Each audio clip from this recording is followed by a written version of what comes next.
हमारी वीडियो थी उसमें हम लोगों ने जनवरी 2020 की करंट अफेयर को कवर किया था, जो कि प्री के लिए भी इम्पोर्टेंट था, प्रारंभिक परीक्षा और मुख्य परीक्षा के लिए भी। मैं इसको इसलिए प्रीलिम्स करंट अफेयर के नाम से इसको सूचित कर रहा हूँ क्योंकि ये स्पेशली प्रीलिम्स के लिए, लेकिन ऐसा नहीं कि इसमें से मेंस में नहीं आएगा, है ना। तो ज़्यादा चांस है कि इसमें इसमें से मेंस में भी आए, तो आप ये ध्यान देंगे। चलिए शुरू करते हैं। हमारा पहला जो करंट अफेयर है, 9 शेड्यूल ऑफ इंडियन कॉन्स्टिट्यूशन, यानी भारतीय संविधान की नवीं अनुसूची। हाल ही में अनुसूचित जाति, अनुसूचित जनजाति और अन्य पिछड़े वर्गों के लिए आरक्षण के प्रावधान को संविधान की नवीं अनुसूची में शामिल करने की मांग की गई थी। तो संविधान की नवीं अनुसूची में केंद्रीय और राज्य कानूनों की एक सूची समाविष्ट है, जिसे न्यायालयों में चुनौती नहीं दी जा सकती है। तो नवीं अनुसूची की अगर हम लोग बात करें, आप यहाँ पे देख भी सकते हैं, तो नवीं अनुसूची में अंतर्भुक्त किए गए किसी भी अधिनियम को न्यायपालिका के किसी भी अतिक्रमण से सुरक्षा प्राप्त है, भले ही वह अधिनियम किसी व्यक्ति से मूल अधिकारों का उल्लंघन करता हो। तो इसी वर्ष 1951 में प्रथम संविधान संशोधन अधिनियम द्वारा अंतः स्थापित किया गया था।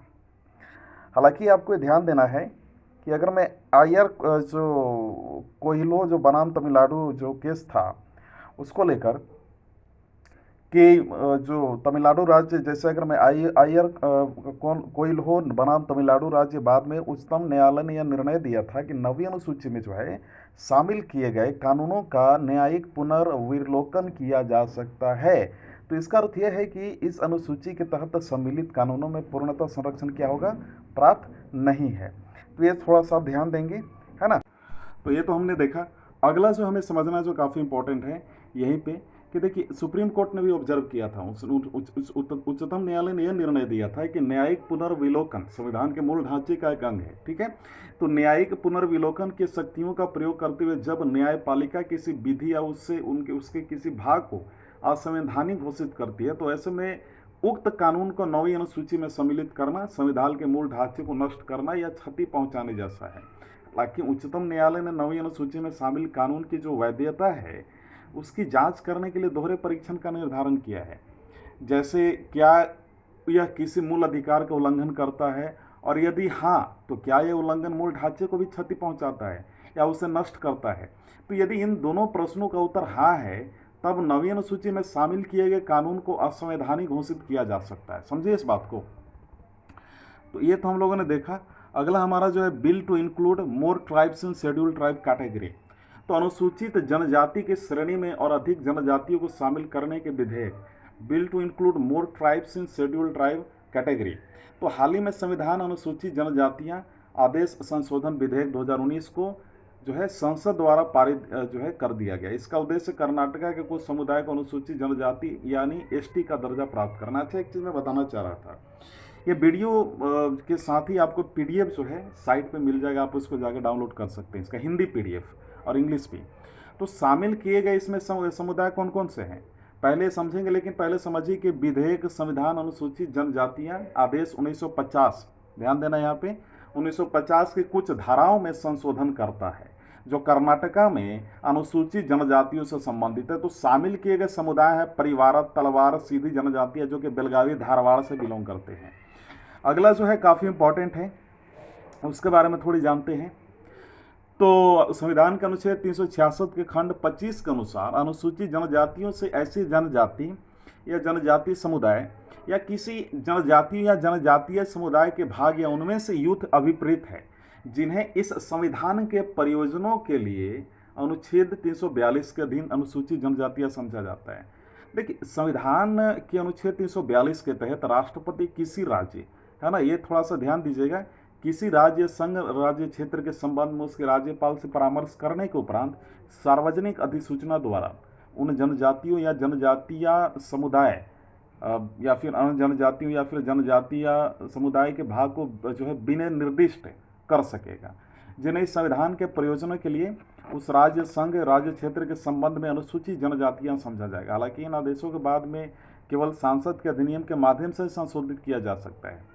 तो कुछ मुद्दे हैं, जैसे कि अनुसूचित जनजातियों के रूप में किसी समुदाय के विनिर्देशन के लिए पालन किए जाने वाले मानदंडों में शामिल है जैसे आदिम विशिष्टताएं, विशिष्ट संस्कृति, भौगोलिक पृथक्करण, बड़े स्तर पर सार्वजनिक संपर्क से बचना, पिछड़ापन।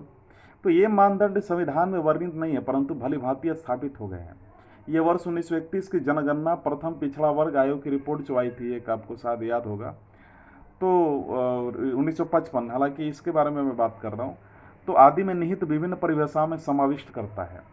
तो जो अब यहाँ पे देख रहे हैं कि यह वर्ष जो है मैंने बता दिया, तो अनुसूचित जनजातियों की सूची राज्य संघ राज्य क्षेत्र विशिष्ट है दोस्तों, और ये आवश्यक नहीं है कि किसी राज्य में अनुसूचित जनजाति के रूप में घोषित एक समुदाय को अन्य राज्य में यही दर्जा प्राप्त हो।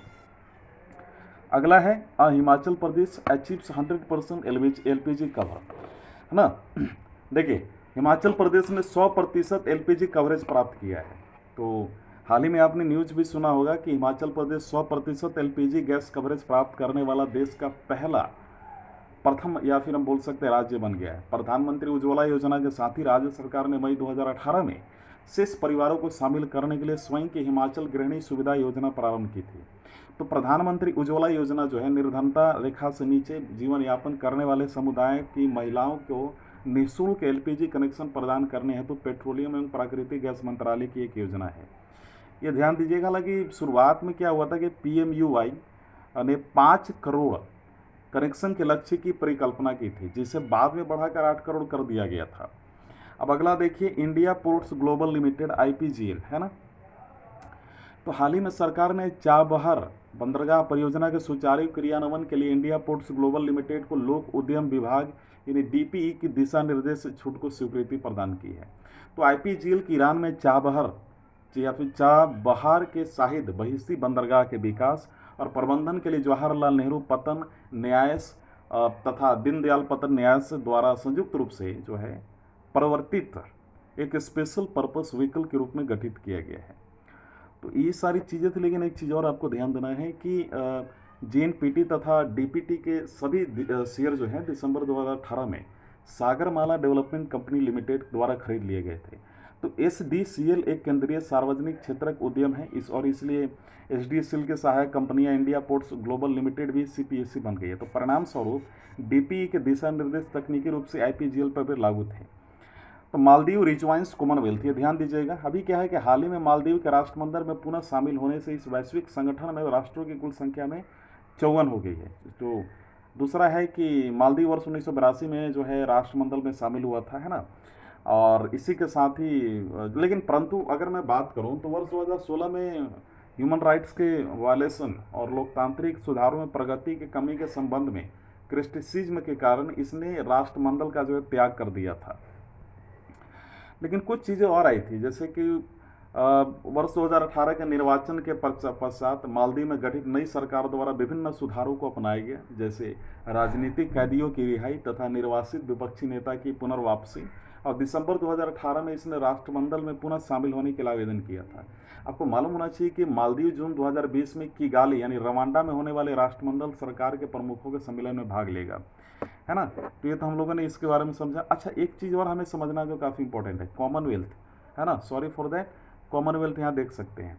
तो यह 54 स्वतंत्र और लगभग समान ऐतिहासिक पृष्ठभूमि वाले देशों का एक स्वैच्छिक संघ है, ठीक है, जिनमें से अधिकांश राष्ट्र पूर्व में ब्रिटिश साम्राज्य के उपनिवेश थे। हालांकि रवांडा और मोजाम्बिक का ब्रिटिश साम्राज्य से कोई ऐतिहासिक संबंध नहीं रहा है। राष्ट्रमंडल के सभी सदस्य राष्ट्रों को राष्ट्रमंडल चार्टर के मूल्यों और सिद्धांतों के प्रति सहमति व्यक्त करनी होती है, जिसमें स्वतंत्र एवं लोकतांत्रिक समाजों का विकास तथा शांति एवं समृद्धि को बढ़ावा देने हेतु प्रतिबद्धता शामिल है। तो इंडिया भी जो है मेंबर ऑफ कॉमनवेल्थ का, आप ध्यान देंगे थोड़ा सा, भारत जो है राष्ट्रमंडल का एक सदस्य है। अच्छा, एक चीज़ और समझना है कि राष्ट्रमंडल का सचिवालय की जो है स्थापना वर्ष 1965 में राष्ट्रमंडल के कार्य के प्रबंधन हेतु एक केंद्रीय अंतर सरकारी संगठन के रूप में की गई थी। अब राष्ट्रमंडल कॉमनवेल्थ को बोलते हैं।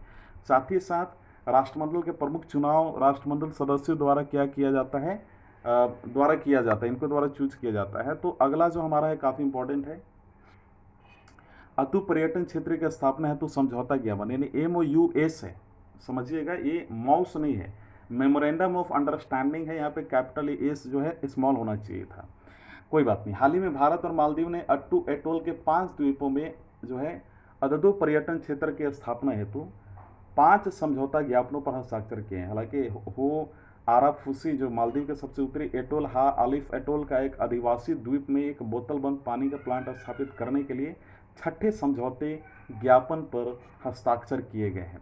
लेकिन साथ ही आपको ध्यान देना है कि सभी 6 परियोजनाएं अनुदान आधारित परियोजनाएं हैं जो भारत की उच्च प्रभाव सामुदायिक विकास योजना के अंतर्गत शामिल है। अगला जो है कि HICDP भारत और मालदीव के विकास साझेदारी का एक महत्वपूर्ण आयाम है तथा इसके अंतर्गत परियोजनाओं को इन द्वीपों पर समुदायों की आवश्यकता के आधार पर संचालित किया जाएगा। तो अद अटोल को जो है, अगर मैं यहाँ पे बात करूँ, अद अटोल को सीनू एटोल के रूप में से भी जाना जाता है तथा यह मालदीव की सबसे दक्षिणी एटोल है ना। तो एटोल अंगूठी के आकार की एक मूंगा चट्टान होती है जो चारों ओर से जल से घिरी होती है, जिसे लैगून कहा जाता है। यहाँ पे छोटी झीलें, आर्द्र भूमि और दलदली तारो क्षेत्र, उष्णकटिबंधीय पौधा मुख्य रूप से अपनी खाने योग्य घनकंदों के लिए उगाया जाता है, अर्थात एक मूल सब्जी जो कि अद्दू एटोल पर विशिष्ट रूप से पाए जाते हैं। तो इस एटोल पर मालदीव की सबसे आरंभिक ज्ञात बस्तियां विद्यमान हैं। अफ्रीकन यूनियन के बारे में थोड़ी जानकारी लेते हैं। हाल ही में आदिस अबाबा इथियोपिया में अफ्रीकी संघ के वार्षिक शिखर सम्मेलन का आयोजन किया गया। AU एक महाद्वीपीय निकाय है जिसमें अफ्रीकी महाद्वीप के 55 सदस्य राष्ट्र शामिल हैं। इसका सचिवालय अदिस अबाबा इथियोपिया में अवस्थित है, ध्यान दीजिएगा, है ना। अब अगला ध्यान देना कि इसे आधिकारिक रूप से वर्ष 2 में डरबन, दक्षिण अफ्रीका में ऑर्गेनाइजेशन ऑफ अफ्रीकन यूनिटी के उत्तरवर्ती संस्था के रूप में लॉन्च किया गया था। अब AU के बारे में थोड़ा जानिए कि AU इसके दृष्टिकोण द्वारा निर्देशित किया जाता है और अपने ही नागरिकों द्वारा संचालित और वैश्विक क्षेत्र में एक गतिशील बल का प्रतिनिधित्व करने वाला एक एकीकृत, समृद्ध और शांतिपूर्ण अफ्रीका, इसका जो है दृष्टिकोण है। यह ध्यान दीजिएगा, इसका विजन है ना। तो अगला यहाँ ध्यान देना है कि अपने उद्देश्यों की प्राप्ति और एकीकृत, समृद्ध और शांतिपूर्ण अफ्रीका के पैन अफ्रीका विजन के प्राप्ति सुनिश्चित करने हेतु जो है एजेंडा 2063 को अफ्रीका के दीर्घकालिक सामाजिक, आर्थिक और बोल सकते हैं कि एकीकृत परिवर्तन के लिए एक रणनीतिक ढांचे के रूप में विकसित किया गया है। तो ये तो हम लोगों ने देखा, लेकिन और भी कुछ चीज़ें, जैसे अफ्रीकन यूनियन जो है हमेशा से ट्राई करता रहा है कि अफ्रीकन संघ वस्तु और सेवाओं के व्यापार के लिए अफ्रीकी महाद्वीप मुक्त व्यापार समझौता, जिसको हम इंग्लिश में क्या बोलते हैं, African continental free trade agreement यानी AFCFTA को लागू करने हेतु प्रयासरत है। तो आपको मालूम होना चाहिए कि 54 सदस्य राष्ट्रों ने पहले से इस हस्ताक्षर पर जो है इसको हस्ताक्षर कर दिया, जिनमें से 27 द्वारा इसकी भी पुष्टि की जा चुकी है। भारत द्वारा वर्ष 2019 में अफ्रीकी संघ शिखर सम्मेलन की मेजबानी के लिए नाइजर को $50 मिलियन अमेरिकी डॉलर का पैकेज प्रदान किया गया था। तो डायरेक्ट से टैक्स से विवाद से बिल जो है, इसके बारे में थोड़ा डिस्कस करते हैं। प्रत्यक्ष कर विवाद से विश्वास विधेयक 2020, है ना। तो देखना, हाल ही में लोकसभा ने प्रत्यक्ष कर विवाद से विश्वास योजना विधेयक 2020 पारित किया था। तो यह प्रत्यक्ष करों से संबंधित अभियोगों को कम करने के परियोजनार्थ एक माफी योजना है। सरकार ने अपेक्षा की है कि इस योजना के माध्यम से 90% आयकर विवादों को हल कर लिया जाएगा। तो इसका जो उद्देश्य है ना, आयुक्त अपील, आयकर अपीलीय अधिकरण, AITAT उच्च न्यायालय और ऋण वसूली अधिकरणों सहित विभिन्न अधिकरणों में लंबित 4,83,000 मामलों को निपटाते हुए लगभग 9.32 लाख करोड़ से जुड़े कर विवादों को या फिर विवाद के मामलों का समाधान करना। इसके अतिरिक्त इसका लक्ष्य अनावश्यक अभियोगों और संबंध अपव्यय को भी कम करना है। तो इस योजना के तहत विदेशों में मध्यस्थता किए जा रहे आयकर मामलों को भी निपटाया जा सकता है। हालांकि एक चीज़ आपको जानना है कि ये जो विधेयक है, ये बिल जो है ऐसे विवादों के निपटारे के लिए ब्याज, अर्थदंड और अभियोजन की छूट का प्रावधान करता है। यह 31 मार्च तक किए गए भुगतान के लिए ब्याज और अर्थदंड के पूर्ण रूप से छूट प्रदान करता है ना। तो आप ध्यान देना कि 1 अप्रैल और उसके उपरांत किए गए भुगतानों के लिए विवादित राशि का 10% अतिरिक्त भुगतान करना होगा। यह योजना 30 जून तक जारी रहेगी।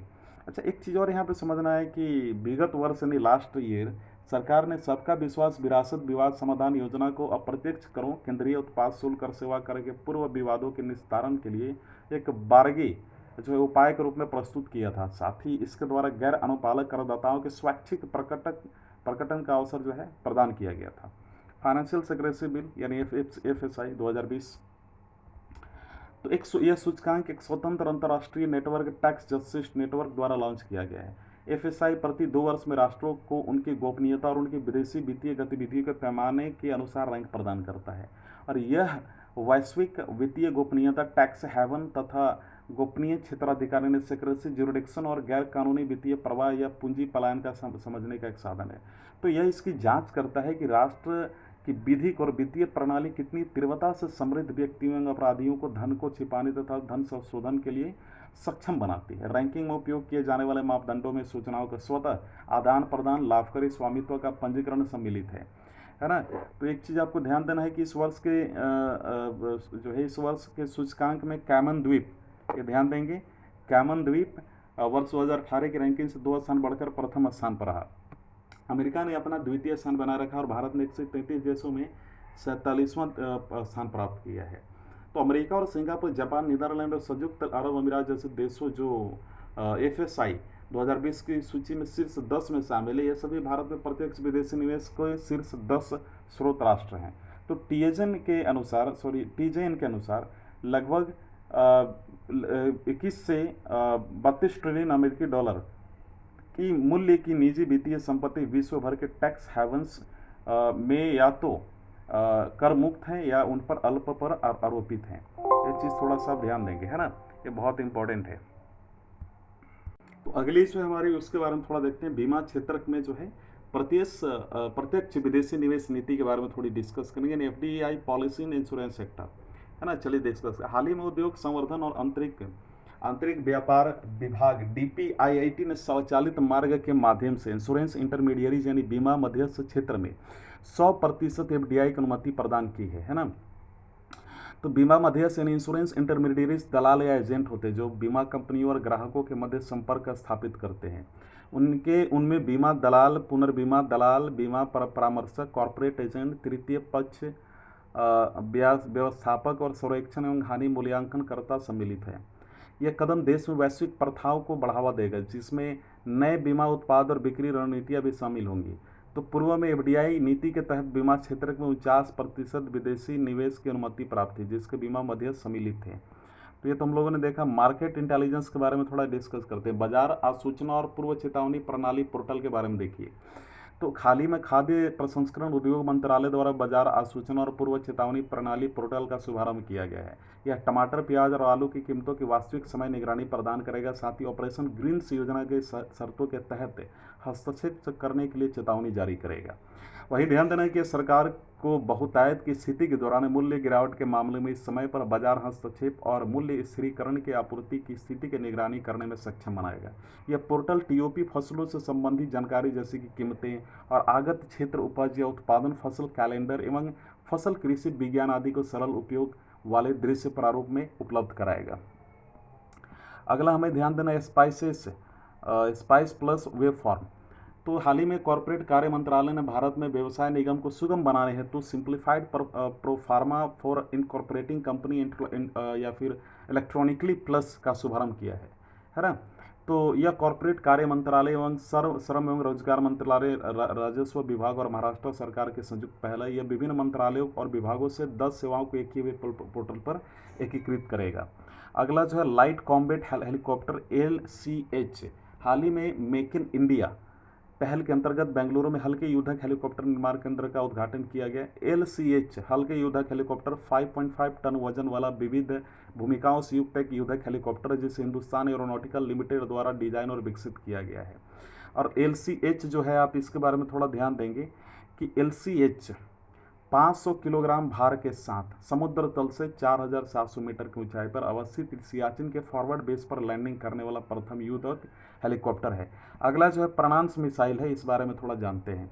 यानी प्रणांस मिसाइल भी इसको हम बोल सकते हैं अपने अगर हम इसको अगर प्रोनाउंसिएशन करें तो DRDO ध्यान देना है, यानी रक्षा अनुसंधान एवं विकास संगठन द्वारा प्रणास नामक एक बैलिस्टिक मिसाइल की विकसित की जा रही है, जिसकी मारक क्षमता 200 किलोमीटर होगी और इसे सामरिक मिशनों से उपयोग जो है किया जा सकेगा। और ये सरफेस टू सरफेस है, यानी सतह से सतह पर मार करने वाली एक बैलिस्टिक मिसाइल है।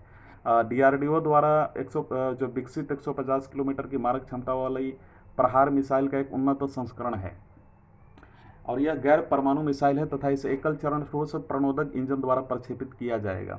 ये ध्यान देना आपको। अगला जो है एक्सरसाइज सैन्य अभ्यास कौन कौन हुए उस बारे में भी जान लीजिए, क्योंकि एग्जाम में पूछी जाती है ना। तो ध्यान दीजिएगा, इस संप्रीति 9 हाल ही में मेघालय के उमरोई में भारत और बांग्लादेश की मध्य संप्रीति नामक एक संयुक्त सैन्य अभ्यास का आयोजन किया गया। दूसरा इंद्रधनुष 5 2020 हाल ही में उत्तर प्रदेश के वायुसेना स्टेशन हिंडन में भारतीय वायुसेना और यूनाइटेड किंगडम के रॉयल एयरफोर्स के मध्य इस संयुक्त सैन्य अभ्यास का आयोजन किया गया। अजय वॉरियर, तो यह हाल ही में यूनाइटेड किंगडम के सैलिसबरी मैदान में भारत और यूनाइटेड किंगडम के मध्य आयोजित किया गया एक संयुक्त सैन्य अभ्यास है। Biofuel from micro organism. हाल ही में international centre for genetic engineering and biotechnology के वैज्ञानिकों ने समुद्री सूक्ष्म जीवों को वृद्धि दर और शर्करा की मात्रा में सुधार के लिए एक विधि विकसित की है।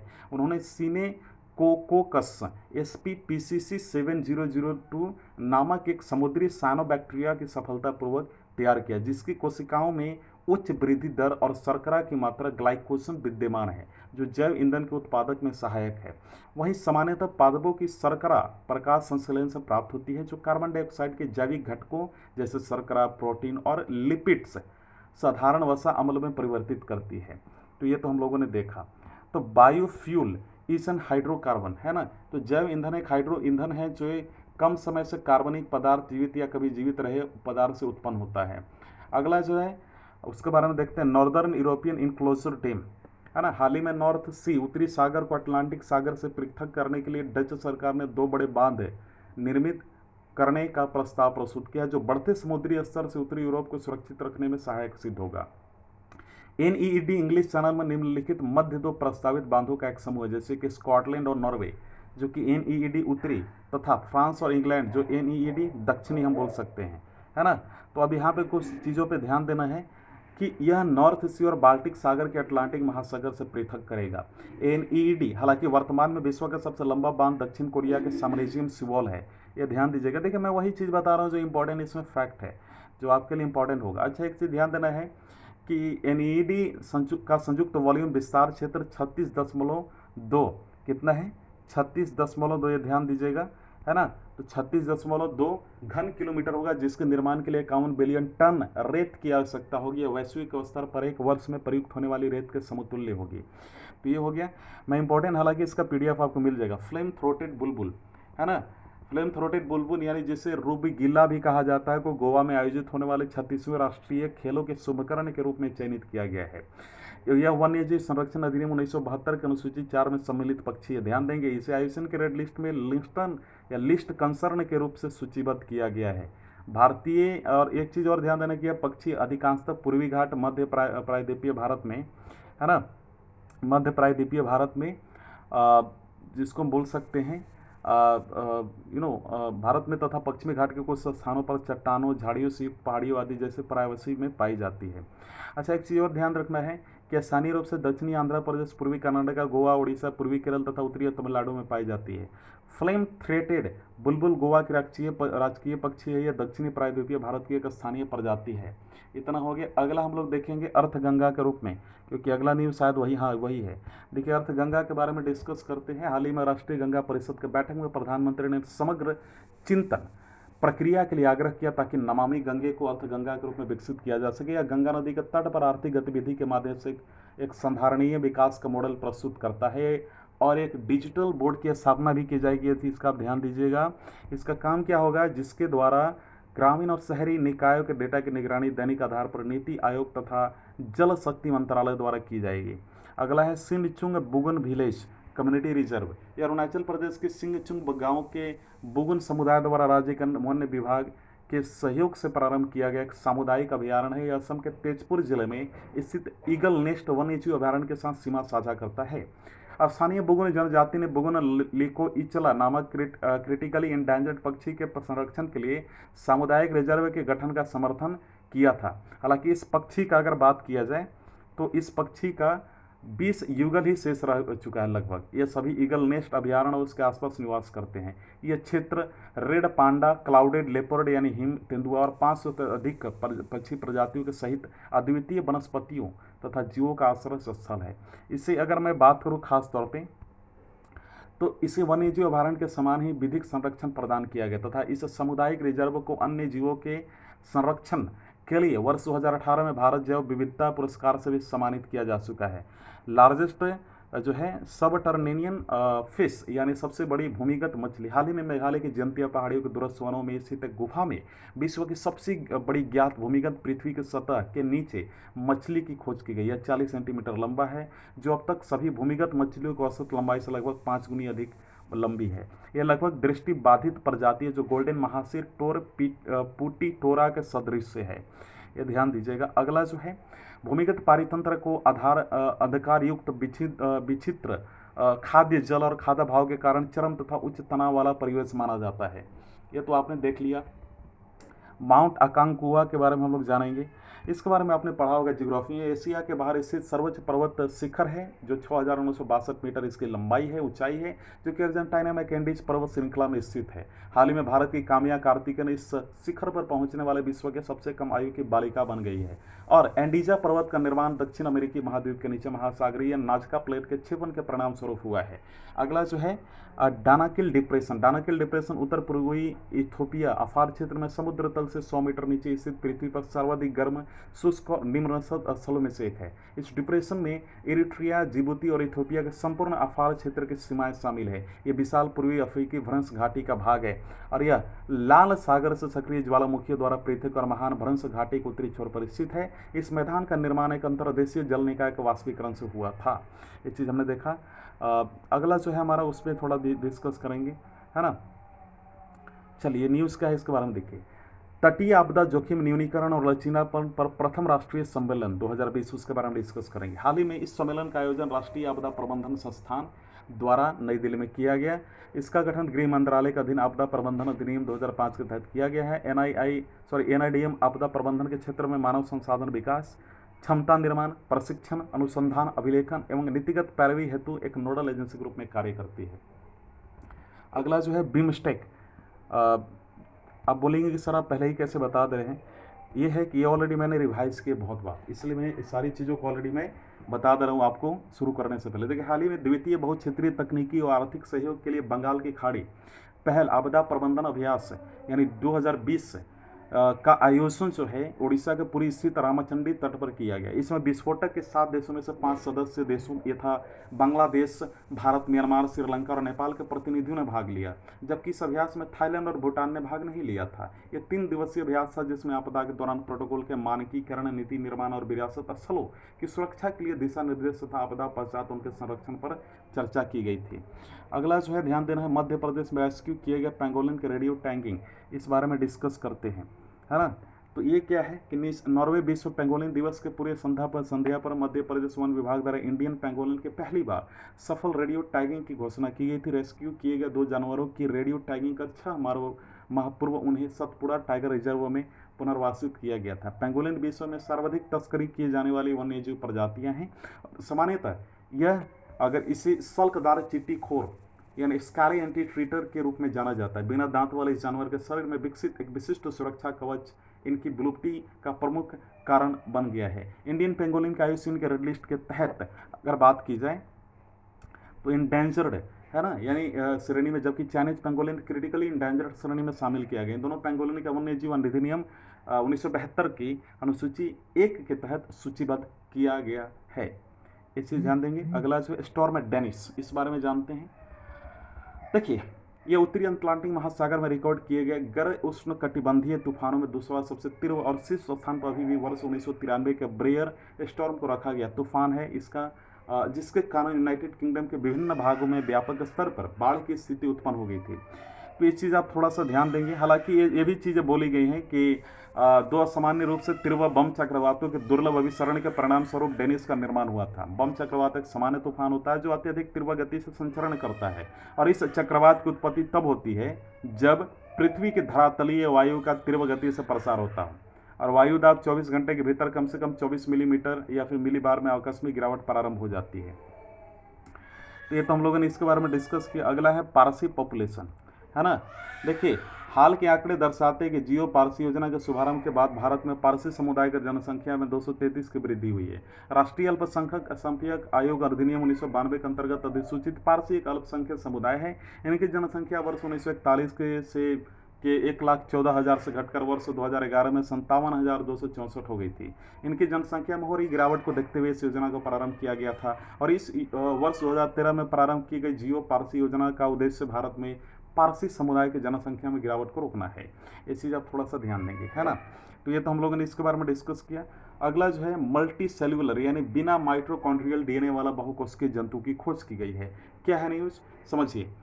देखिए, शोधकर्ताओं ने एक बहुकोशिकीय जंतु की खोज की जिसमें माइटोकॉन्ड्रियल डीएनए नहीं पाया जाता है। तो हेनेगुआ सालमिनिकोला अवायवीय श्वसन वाला एक सूक्ष्म परजीवी है। ये एकमात्र ज्ञात जंतु है जो ऑक्सीजन की आवश्यकता के बिना अस्तित्व में रह सकता है। बहुकोशिकीय जंतुओं का सामान्य जो है विशेषताओं में से एक माइटोकॉन्ड्रियल श्वसन है। ये एक ऐसी प्रक्रिया है जिसके द्वारा ऑक्सीजन का उपयोग एडिनोसिन ट्राइफॉस्फेट उत्पन्न करने के लिए किया जाता है। यह उद्यन या फिर ईंधन ईंधन भोजन को विखंडित करने के क्रम में कोशिकीय प्रक्रियाओं को ऊर्जा प्रदान करता है। अगला जो है 5G हैकाथन, अभी इसको लेकर प्राइम मिनिस्टर ने भी किया था, इसको लॉन्च भी किया था। देखिए 5G हैकाथन का उद्देश्य 5G उत्पादों और समाधानों के क्षेत्र में उपयोग किए जा सकने वाले भारतीय केंद्रित अत्याधुनिक तकनीकी नवाचारों का चयन करना है। इसे दूरसंचार विभाग द्वारा सरकार और शिक्षा और उद्योग क्षेत्र से जुड़े हितधारकों के सहयोग में आयोजित किया गया है। तो इंडिया मोबाइल कांग्रेस, ये ध्यान देंगे, इंडिया मोबाइल कांग्रेस 2020 के साथ ही इसका आयोजन भी नई दिल्ली में किया गया था। तो इंडिया मोबाइल कांग्रेस दक्षिण एशिया का सबसे बड़ा डिजिटल प्रौद्योगिकी मंच है जिसे भारत के डीओटी और सेलुलर ऑपरेटर एसोसिएशन द्वारा आयोजित किया जाता है। अगला जो है coalition for epidemic preparedness innovation, इसके बारे में थोड़ा डिस्कस करते हैं, है ना। चलिए, तो CEPI के वैज्ञानिकों ने के एक समूह द्वारा नोवेल कोरोना वायरस के विरुद्ध एक वैक्सीन विकसित करने का प्रयास किया जा रहा है। इस समूह में एक भारतीय मूल के वैज्ञानिक प्रोफेसर S वासन भी शामिल है। तो CEPI सार्वजनिक, निजी, दानकर्ता और नागरिक समाज संगठनों के मध्य के अभिनव वैश्विक साझेदारी है। CEPI उभरते संक्रामक रोगों के विरुद्ध वैक्सीन के विकास प्रक्रिया को तीव्र करने और रोग के प्रसारों के दौरान लोगों के लिए इन टीकों की समान पहुंच की सुनिश्चित करने हेतु कार्यरत है। अच्छा, ये हो गया हमारा। अगला जो है भास्कराचार्य, इस बारे में जानते हैं। Bhaskaracharya national institute for space application and geo informatics के बारे में जानिए कि केंद्रीय मंत्रिमंडल ने गुजरात स्थित Bhaskaracharya institute for space application एवं या फिर एंड जियो इन्फॉर्मेटिक्स को भारत सरकार के इलेक्ट्रॉनिकी और सूचना प्रौद्योगिकी मंत्रालय के तत्वाधान में वाइसेक के रूप में उन्नयन हेतु स्वीकृति प्रदान कर दी है। देखिए वाइसेक, जिसको हम लोगों ने भास्कराचार्य वाला नाम दिया, गुजरात सरकार के विज्ञान और प्रौद्योगिकी विभाग की एक राज्य एजेंसी थी। अब ये राज्य सरकार की जगह भारत सरकार के अंतर्गत एक स्वायत्त वैज्ञानिक संस्थान के रूप में कार्य करेगा। ये चीज़ हमने देखा। नेशनल साइंस डे, ये चीज़ में जानिए। तो राष्ट्रीय विज्ञान दिवस 2020 का थीम क्या था? Women in science, women in science. वर्ष 1986 में भारत सरकार द्वारा 28 फरवरी को राष्ट्रीय विज्ञान दिवस के रूप में घोषित किया गया था और इस अवसर पर पूरे देश में थीम आधारित संरचना या फिर संचार गतिविधियों का आयोजन किया जाता है। राष्ट्रीय विज्ञान दिवस प्रत्येक वर्ष 28 फरवरी को रमन इफेक्ट के स्मृति में मनाया जाता है। इसी सर CV रमन ने रमन इफेक्ट की खोज की घोषणा की थी। इसके लिए उन्हें वर्ष 1930 में नोबेल पुरस्कार से सम्मानित किया गया था। अगला है नेशनल डिवॉर्मिंग डे, है ना, राष्ट्रीय कृमि मुक्ति दिवस। हाल ही में स्वास्थ्य और परिवार कल्याण मंत्रालय द्वारा राष्ट्रीय कृमि मुक्ति दिवस के 10वें दौरे का आयोजन किया गया था। अब NDD के बारे में थोड़ा जान लीजिए क्योंकि ये भी जरूरी है। इसको लॉन्च 2015 में किया गया, है ना। तो देश के प्रत्येक बच्चों को कृमि मुक्त करने का इसका उद्देश्य है। और विश्व स्वास्थ्य संगठन के अनुसार भारत में 1 से 14 वर्ष की आयु वर्ग के 241 मिलियन बच्चे परजीवी आंतरकृमि यानी पैरासिटिक इंटेस्टिनियल वर्म्स के जोखिम से पीड़ित है, जिसे मृदा संचारित कृमि संक्रमण यानी सॉइल ट्रांसमिटेड हेलमिंथ के नाम से भी जाना जाता है। तो NDD का पहला प्रत्येक वर्ष का जो दौरा था, है ना, वो 10 फरवरी को आयोजित किया जाता है प्रत्येक वर्ष। और जिन राज्यों में STH संक्रमण 20% अधिक है वह वहाँ वर्ष में 2 बार इसके आयोजन की अनुशंसा की जाती है। आप ध्यान रखिएगा, आपके लिए मेंस के लिए भी है। अगला है प्यूरिफाइड टेरेपैथिलिकल एसिड, है ना। देखिए इस बारे में, तो हाल के बजट में सार्वजनिक हित में PTA यानी प्यूरिफाइड टेरेपैथिलिक एसिड के आयात पर लगाए जा रहे एंटी डंपिंग शुल्क को सरकार ने समाप्त कर दिया है। तो PTA कच्ची वस्तु सामग्री होती है जिसका उपयोग विभिन्न मानव निर्मित वस्त्रों या उनके घटक जैसे कि पॉलिएस्टर, स्टेपल फाइबर और स्पून यार्न के निर्माण हेतु किया जाता है। 70 से 80% पॉलिएस्टर उत्पादन के लिए निर्माण हेतु इसका उपयोग किया जाता है। और इस शुल्क को समाप्त करने से चीन, Taiwan, Malaysia, Indonesia, Iran, Korea, Thailand जैसे देश में PTA का आयात को बढ़ावा मिलेगा। साथ ही यह प्रति 1000 किलोग्राम $30 सस्ता हो जाएगा। ठीक है। तो अगला जो है 4-fold jump in line battery. तो इस वर्ष 2016 के बाद से लिथियम आयन बैटरी उत्पादों का आयात में 4 गुना वृद्धि होगी। तो इस बारे में थोड़ा देखते हैं। लोकसभा में प्रस्तुत सरकारी आंकड़ों के अनुसार वर्ष 2016-18 के दौरान ठीक है। भारत द्वारा किए जाने वाले लिथियम आयन बैटरी आयात में 4 गुना वृद्धि हुई है, जबकि इससे संबंधित उत्पादों का आयात बिल बढ़कर लगभग 3 गुना से अधिक हो गया है। भारतीय विनिर्माता विश्व के सबसे बड़े आयातकों में से एक है, जो मुख्यतः चीन, जापान और दक्षिण कोरिया से लिथियम आयन बैटरी का आयात करते हैं। नवंबर 2019 तक 450 मिलियन लिथियम आयन बैटरियों का आयात किया गया था, है ना। और इन आयातों की लागत वर्ष 2016 के 2600 करोड़ रुपए से बढ़कर वर्ष 2019 में 6500 करोड़ रुपए हो गई है।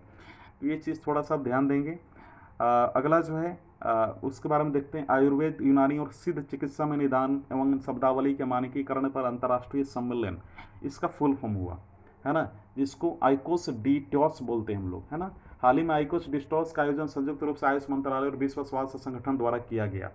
तो उद्देश्य इसका क्या था कि रोगों का अंतर्राष्ट्रीय वर्गीकरण में पारंपरिक चिकित्सा निदान पर पूरक प्रयास और इसके कार्यान्वयन और विकास को आगे बढ़ाना तथा ICD-11, जिसको इंटरनेशनल क्लासिफिकेशन ऑफ डिजीज बोला जाता है, इसके लिए प्रतिबद्धता को बढ़ावा देना।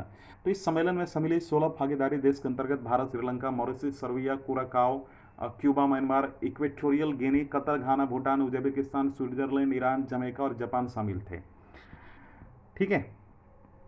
अगला देखिए, UNESCO world heritage site Sitapur, इसके बारे में जानते हैं ना। तो हाल ही में यूनेस्को द्वारा जयपुर को विश्व विरासत शहर, वर्ल्ड हेरिटेज सिटी का प्रमाण प्रदान किया गया। जुलाई 2019 में पिंक सिटी ऑफ इंडिया अर्थात जयपुर को संयुक्त राष्ट्र शैक्षिक, वैज्ञानिक और सांस्कृतिक संगठन यूनेस्को द्वारा विश्व विरासत स्थल घोषित किया गया था। दुर्गीकृत जयपुर शहर की स्थापना 1727 ईस्वी में आमेर के कछवाहा राजपूत शासक सवाई जयसिंह द्वितीय द्वारा की गई थी। ये ध्यान दीजिएगा। तो जयपुर में किए गए सम्मिलित के पश्चात, इसको सम्मिलित किए जाने के पश्चात भारत में विश्व विरासत स्थलों की संख्या बढ़कर 38 हो गई, जिसमें 30 सांस्कृतिक और 7 प्राकृतिक और एक मिश्रित जो है क्या है स्थल सम्मिलित थी। वर्ष 2017 में अहमदाबाद यूनेस्को के विश्व विरासत का दर्जा प्राप्त करने वाला भारत का प्रथम शहर बना था। अगला देखिए, विश्व के सबसे बड़े शिल्प मेले यानी सूरजकुंड अंतर्राष्ट्रीय हस्तशिल्प मेला भारत के हस्तशिल्प, हथकरघा, सांस्कृतिक विरासत की समृद्धि और विविधता को प्रदर्शित करने के लिए आयोजन वर्ष 1987 से किया जा रहा है। अच्छा, एक चीज़ और है कि इसे सूरजकुंड फरीदाबाद हरियाणा में किया जाता है। 34वें सूरजकुंड अंतर्राष्ट्रीय शिल्प मेला 2020 के लिए हिमाचल प्रदेश के थीम राज्य के रूप में चयनित किया गया। वर्ष 2013 में इस मेले को अंतर्राष्ट्रीय स्तर पर अपग्रेड और अंतर्राष्ट्रीय मेले का दर्जा दिया गया था। इस मेले में लगभग 20 देश भाग लेते हैं। अगला जो है काफ़ी इंपॉर्टेंट है, वो है नियोलिथिक एज शिवालिंगा डिस्कवर्ड, है ना। ये लास्ट है हमारा। तो हाल ही में आंध्र प्रदेश में मोपुरु जो है पहाड़ी पर भैरवेश्वर स्वामी मंदिर परिसर में 18 फुट ऊंचे एक शिवलिंग की खोज की गई। ऐसा माना जा रहा है कि शिवलिंग की प्राकृतिक रूप से नवापाषाण युग में 3000 से 2800 ईसा पूर्व के दौरान निर्मित किया गया था। और इस शिवलिंग की खोज दर्शाती है कि नवापाषाण कालीन धार्मिक प्रथाओं के दौरान लोग खड़ी मुद्रा में देवी और देवताओं की मूर्तियों को उपासना किया करते थे। तो नवपाषाण के युग के बारे में मैं क्या बोलूँ, बस यही समझ लेते हैं कि भारत में महत्वपूर्ण नवपाषाण स्थल है, जैसे बुर्ज होम, गुफ करार जो कश्मीर में है, चोपनी मांडो जो उत्तर प्रदेश में, ब्रह्मगिरी और टेकलकोट्टा जो कर्नाटका में, चिरांद बिहार है। इसी ध्यान दीजिएगा। मुझे उम्मीद है कि आज का वीडियो लेक्चर आपको पसंद आएगा। वीडियो देखने के लिए धन्यवाद।